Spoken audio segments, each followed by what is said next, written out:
Hello again. This is lecture 3 in our continuing series of lectures on density management. Last time we looked at maximum size density relationships, highlighting the boundary and the trajectory approaches to looking at size density relationships.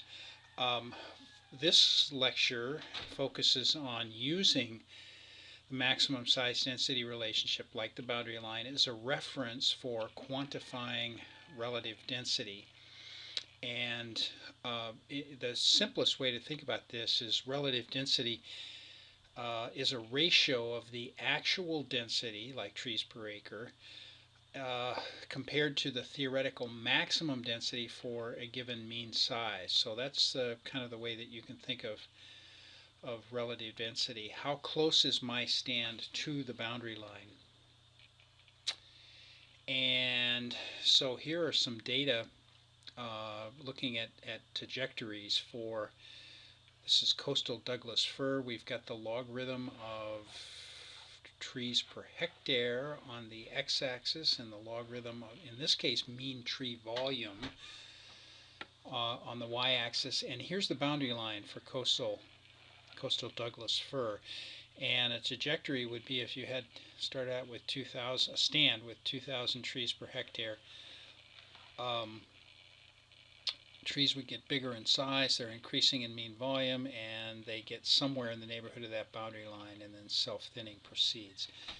So if I have a stand right here with the x that has the actual density, the absolute density is 500 trees per hectare, what's the theoretical maximum density for trees, for a stand with that kind of a mean size? And the answer is something like, I haven't drawn it real well here, but it's 1,600 trees per hectare. So hypothetically, so what is the ratio then of the observed or actual density to the theoretical maximum density? And that's referenced off the boundary line, and it would be 31%. Now, the green line here parallels the boundary line, and it goes through my stand with that relative density of 31%. Now, any stand, any other Douglas fir stand that has that same relative density, in other words, it falls on this line, has that relative density of 31%. Well, that's great as far as it goes, but the next step in making this useful is that we have to know something about what a relative density of 31% means. What does it mean in terms of competition? Is this a stand that these trees are undergoing severe competition or no competition? What does it mean in terms of site occupancy? Does this population with a relative, or any population with a relative density of 31%, is it fully occupying the site or something less than that? So we need to have some understanding of what that relative density means ecologically. Now, one approach that we could do for relative density, this is one way to do it, but Reinecke of Reinecke's stand density index had a different approach, and I'm going to explain this diagram in the following way. We've got the logarithm of average diameter here on the x-axis, the logarithm of trees per acre on the y-axis, and let's assume that, for example, that this diagram is for coast redwood. The maximum, here's the boundary line for coast redwood right here, and then these parallel lines are simply other relative densities that are referenced off that boundary line. So if I have a stand that has a DQ of 4 inches and 1,000 trees per acre, what we could do is the same thing we did before. What's the ratio of the actual density, 1,000 trees per acre, and the theoretical maximum? Now we have to go up in this case because of the way we've oriented our axes. and it would be something like 5,000 trees per acre. And we could take the ratio and say what that relative density was. Reineke did something a little different. And the way to say it in words is that for this same relative density, that line right there, how many trees per acre would there be if the DQ were 10 inches? So instead of being 4 inches, what if it were 10 inches? So we slide down, there's the 10 inch, go across and read it. We could in fact say that it's 190 trees per acre. So this same relative density, if the DQ were 10 inches instead of 4 inches, there would be 190 trees per acre. And in fact, that's in words, that's the definition of Reineke's stand density index. So for this stand, the SDI would be 190. Now we could use a nomogram like this to find that out, but in fact it's much more useful if we use a formula. So here it is, Reineke's stand density index, and it's if SDI is the trees per acre as if DQ were 10 inches. So that's just what we went through. But you can calculate that with this formula.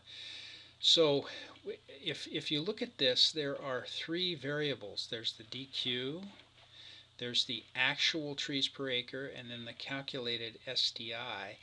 And there are two constants. There's this 10 and the 1.6, the exponent. So what do you suppose those represent? The 10, of course, is that reference diameter that Reineke used. So that's where that comes from. This, in fact, is the slope of the boundary line. That's the slope. So why isn't it negative? Well, that's just kind of an algebraic sleight of hand. The way that this thing is formulated, that the minus sign has disappeared. And you can satisfy yourself. You can play around with that formula if you want and convince yourself that that's true.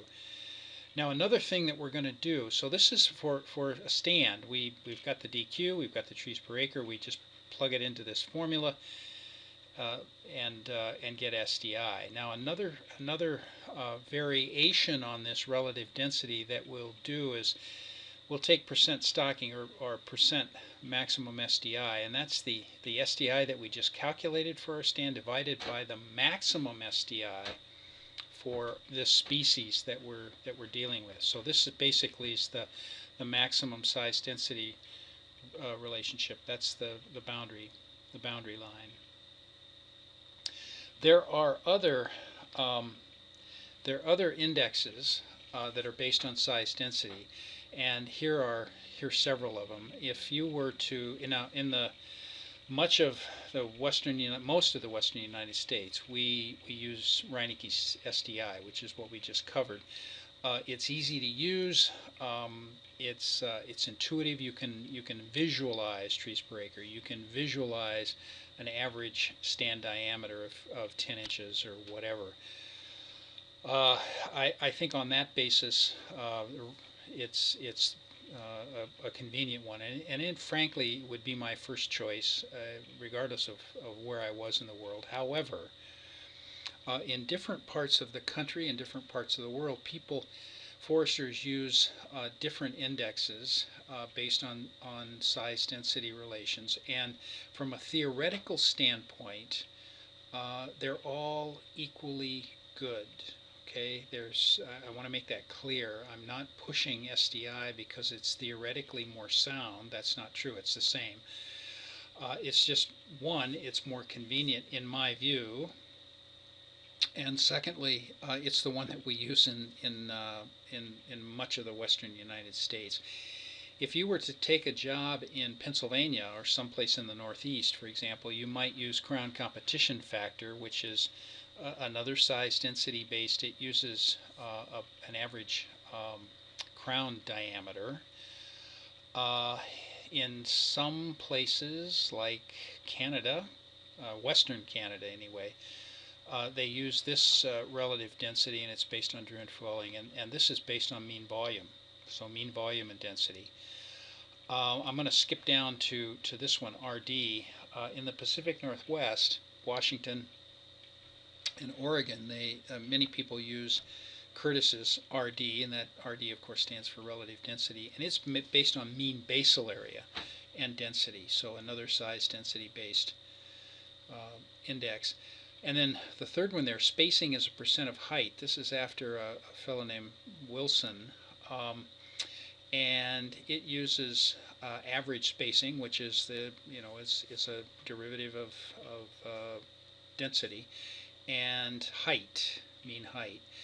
And if I couldn't use SDI, if somebody said that was off the table, this would be my second choice, spacing as a percent of height. This is used in the Southern Hemisphere quite a bit. If you went to Portugal, for example, to work, this is the one you'd use, spacing as a percent of height.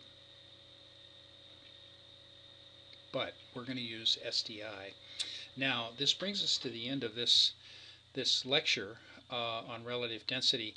But I want to finish with this. The utility of these size density based index, like SDI, is that they're independent of site quality and age, and we've talked about that with respect to the boundary line for the maximum size density relationship. They are, when you calculate an SDI, they're an indicator and a predictor of competition, the stage of stand development, and that sort of thing. This little cartoon is supposed to illustrate, if I have a young stand that maybe looks like this, and I really like the way that this stand is, the level of competition and so on that it's at currently. And let's say hypothetically, I would like in the future to have this same relative density. If I just allow these trees to grow, I've got the same absolute density, but the trees are getting bigger and the relative density must increase. So I'm going to have to thin this stand if I want the SDI, or excuse me, the relative density to be like this at some point in the future. How many trees am I going to leave and so on? I mean, that's the approach that we're taking. That's how we're going to use that. So that brings us to the end of lecture 3, and we have one more in lecture 4. We'll have another kind of theoretical or basic conceptual thing to deal with, and then we'll see about using this information to design density management regimes.